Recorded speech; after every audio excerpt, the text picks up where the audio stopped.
सत्यनारायण भगवान की जय। आज है पौष पूर्णिमा। आप सभी को पौष पूर्णिमा की खूब खूब शुभकामनाएं। श्री सत्यनारायण भगवान, माता लक्ष्मी और महादेव श्री नारायण की कृपा से आपके जीवन में आपकी सभी मनोकामना पूर्ण हो, यही प्रार्थना करते हैं। आज वीडियो में सुंदर सत्यनारायण व्रत कथा और पौष पूर्णिमा की व्रत कथा का रसवादन करेंगे। आप अंत तक बने रहिएगा। यह विधि, यह व्रत अपने आप में चमत्कारी माना जाता है। इसका श्रवण कर लेने मात्र से जीवन के सब दुख कटते हैं और सुखों की अनुभूति होते हैं। देर न करते हुए आरंभ करते हैं। सत्यनारायण का व्रत प्रायः पूर्णमासी के दिन किया जाता है। इस दिन सत्यनारायण भगवान की कथा कराई जाती है, सुनी जाती है और सुनाई जाती है। व्रत कथा की विधि और जो है सुंदर विधान इस तरह से है।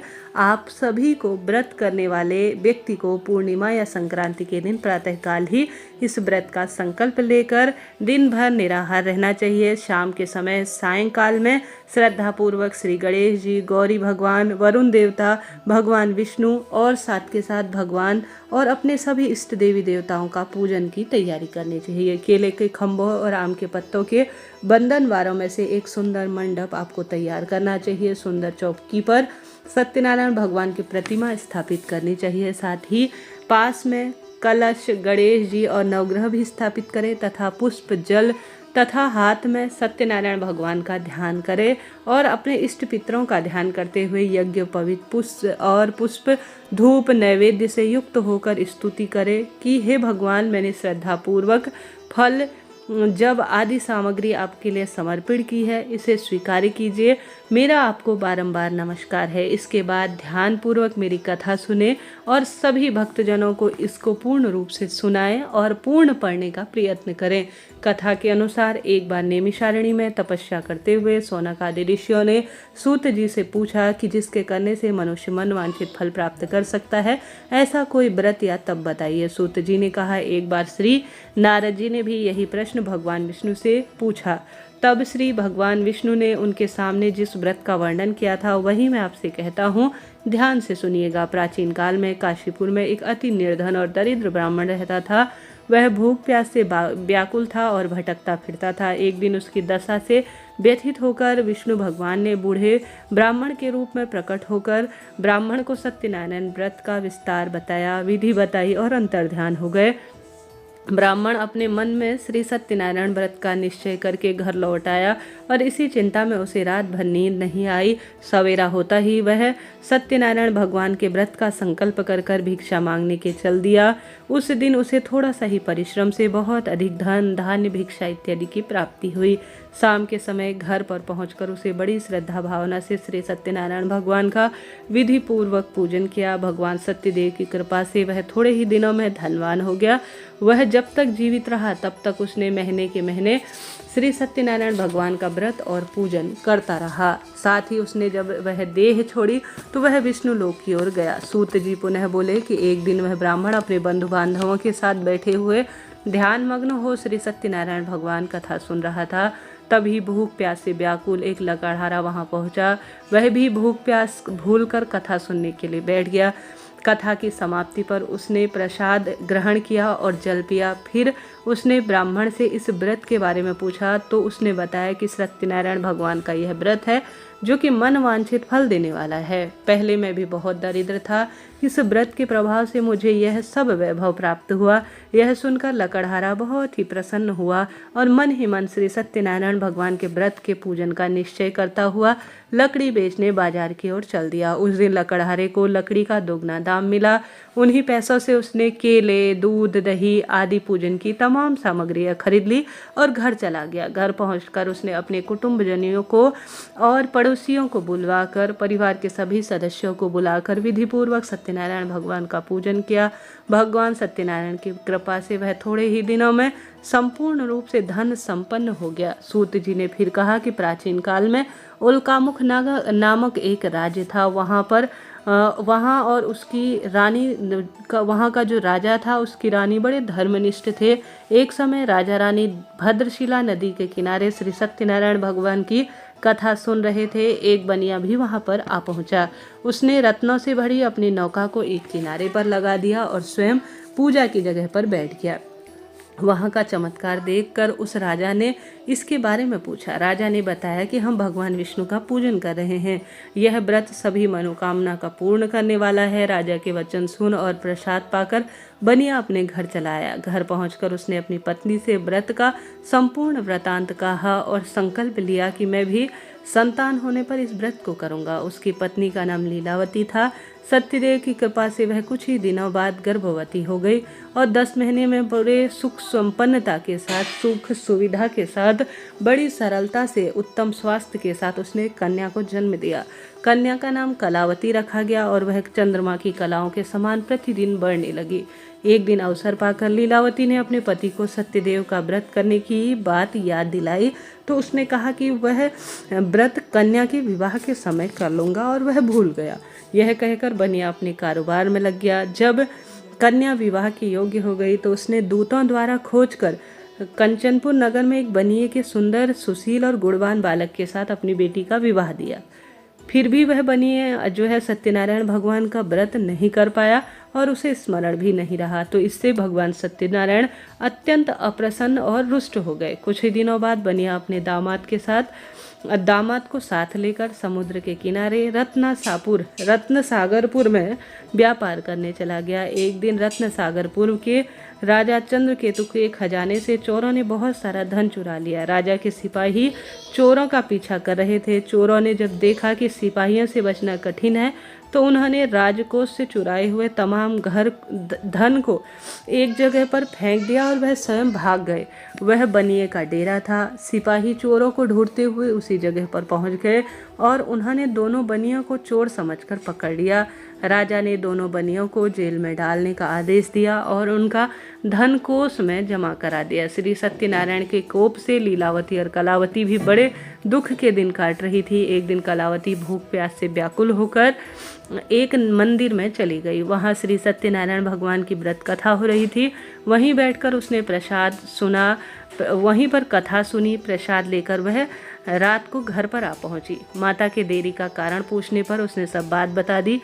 उसकी बात सुनकर लीलावती को अपने पति की भूली बात याद आ गई और उसने सत्यनारायण व्रत को करने का ध्यान करते हुए निश्चय किया। उसने आज अपने बंधु बांधवों को बुलाकर श्रद्धापूर्वक सत्यनारायण भगवान की कथा सुनी। विनम्र भाव से पूर्ण रूप से क्षमा प्रार्थी होते हुए पूर्ण रूप से व्रत किया, पूजा की और प्रार्थना की कि मेरे पति ने संकल्प कर जो आपका व्रत नहीं किया, शायद आप उससे अप्रसन्न हैं, कृपा करके उनका अपराध क्षमा करें। भगवान के आगे वह बहुत अधिक करुणा पिकार से प्रार्थना करने लगी। लीलावती की प्रार्थना से सत्यदेव प्रसन्न हो गए। उसी रात्रि में श्री सत्यदेव ने राजा चंद्रकेतु को स्वप्न में दर्शन देकर कहा कि प्रातःकाल होते ही दोनों बनियों को जेल से छोड़ दो और उनका धन भी उन्हें लौटा दो, वरना पुत्र पौत्र समेत तुम्हारा राज्य नष्ट हो जाएगा। इतना कहकर भगवान सत्यदेव तो अंतर्ध्यान हो गए और राजा ने भी सवेरा होते ही दोनों बनियों को मुक्ति का आदेश दिया और उनके साथ उनका धन उन्हें लौटा दिया और सम्मानपूर्वक उन्हें विदा किया। दोनों बनिए आनंदित होकर अपनी नौका लेकर घर की ओर चल पड़े।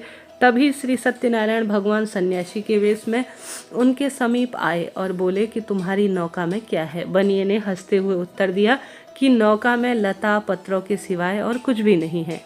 यह सुनकर दंडी स्वामी ने कहा कि तुम्हारा वचन सत्य हो। स्वामी के चले जाने पर बनिया ने देखा कि नौका हल्की होकर ऊपर उठ रही है। उसने बड़ा कौतूहल हुआ। उसे देखकर वह तो गम के मारे बेहोश हो गया कि यह क्या हो गया, परंतु दामाद ने कहा कि इस प्रकार घबराने से तो कोई काम नहीं चलेगा, यह सब उन्हीं स्वामी की करामात है। चलकर उसने प्रार्थना की जाए तो फिर वैसा ही हो जाएगा। दामाद की बात सुनकर बनिया स्वामी के पास पहुंच गया। उनके चरणों में वह गिर पड़ा और बार बार उनसे क्षमा मांगने लगा। उसकी विनीत प्रार्थना से भगवान प्रसन्न होकर इच्छित वरदान देने का प्रण किया और स्वयं उसी जगह से वह अंतर्ध्यान हो गए। बनिए के नाव के पास जाकर देखा तो धन धान्य से उसकी नाव पूरी भरी हुई है। तब उन्होंने वहीं पर सत्यनारायण भगवान का पूजन किया, भूल चूक के लिए क्षमा प्रार्थी हुए और कथा सुनी। फिर वह अपने घर की ओर चल दिए। अपने नगर के समीप जैसे ही वह पहुंचे, बनिए ने लीलावती के पास अपने आने का समाचार भेजा। लीलावती उस समय श्री सत्यनारायण भगवान की कथा सुन रही थी। उसने अपनी पुत्री कलावती से कहा कि तुम्हारे पति और पिता आ गए हैं, मैं उनके स्वागत के लिए चलती हूँ। तुम भी प्रसाद लेकर सत्यनारायण भगवान की पूजा पूर्ण कर कर शीघ्र ही नदी के तट पर पहुँच जाना। कलावती प्रसन्नता के कारण इतनी विमुग्ध हो गई कि वह कथा का प्रसाद लेना भी भूल गई और तुरंत ही नदी की तट की ओर दौड़ पड़ी। वह ज्यों ही नदी के किनारे पहुंची त्यों ही उसके पति समेत नौका जल में डूब गई। यह देखकर बनिया हाहाकार करके छाती पीटने लगा। लीलावती भी दामाद के शोक में विलाप करने लगी और कलावती अपने पति के खड़ाऊ लेकर सती होने के लिए उद्धृत हो उठी। तभी आकाशवाणी हुई कि हे वणिक, तेरी कन्या सत्यनारायण का प्रसाद का निराकरण करके और अपने जो पूजा है उसको आधा ही छोड़कर पति से मिलने के लिए आतुर होकर दौड़ आई। यदि वह प्रसाद लेकर फिर से आए तो उसका पति जी उठेगा। यह सुनकर कलावती घर की ओर दौड़ गई और श्री सत्यनारायण का प्रसाद लेकर नदी के किनारे आई तो क्या देखती है कि उसका पति समेत नौका जल पर तैर रही है। यह देख बनिया भी प्रसन्न हो गया और अपने घर वह वापस पहुंच गया। वह जब तक जीवित रहा उसने श्री सत्यनारायण भगवान का व्रत और पूजन किया और पूरी उम्र भर भगवान का व्रत पूजन करते हुए राजी खुशी धन धान्य से संपन्न होता हुआ उसने अपने जीवन का निर्वाह किया और अंत में विष्णु लोक में उसका पूर्ण रूप से उसे स्थान प्राप्त हुआ। इस तरह से यह सुंदर सत्यनारायण भगवान की व्रत कथा आज पौष पूर्णिमा के दिन सुनी जाती है। कहा जाता है जो भी भक्त पौष पूर्णिमा का विधि विधान से पूजन कर लेता है, श्री सत्यनारायण भगवान का पूजन करता है, माँ गंगा के निमित्त दीपदान करता है और आज के दिन ही कुंभ स्नान की पूर्ण रूप से घर पर भाव करते हुए गंगाजल मिश्रित जल से स्नान कर कर भगवान सत्यनारायण के निमित्त दीपदान कर कर खीर का भोग लगाकर पंजरी केले इत्यादि का भोग लगाकर भगवान का विधि विधान से पूजन करता है। शाम को चंद्र देवता को अर्घ्य देता है और खूब सुंदर दीपदान कर कर माँ लक्ष्मी की स्तुति करता है, श्री सत्यनारायण भगवान की स्तुति करता है, बंधु बांधव सहित परिवार का पूजन करता है। उसके जीवन में सब कल्याण होता है और परम सुखों की अनुभूति होती है। आप सभी भी आज अपने घर पर पूर्ण रूप से सभी जन इस वीडियो को शेयर करें, लाइक करें, शेयर करें और कमेंट्स में श्री सत्यनारायण भगवान की जय जरूर से लिखिएगा। अब सत्यनारायण भगवान की आरती हम सभी मिलकर कर लेते हैं, आरंभ करते हैं। सुंदर स्वरूप में श्री सत्यनारायण भगवान की आरती भी गा लेते हैं। देर ना करते हुए शुरू करते हैं। जय श्री लक्ष्मी रमणा मैया, जय लक्ष्मी रमणा, सत्यनारायण स्वामी जनपादक हरणा, ओम श्री लक्ष्मी रमणा, रत्न जड़ित सिंहासन अद्भुत छविराज, स्वामी अद्भुत छविराज, नारद करत निरंतर घंटा ध्वनि राजे, ओम जय लक्ष्मी रमणा, प्रकट भय कलिकारज द्विज को दर्श दियो, प्रभु द्विज को दर्श दियो, बूढ़ा ब्राह्मण बन कर कंचन महल कियो, ओम जय लक्ष्मी रमणा,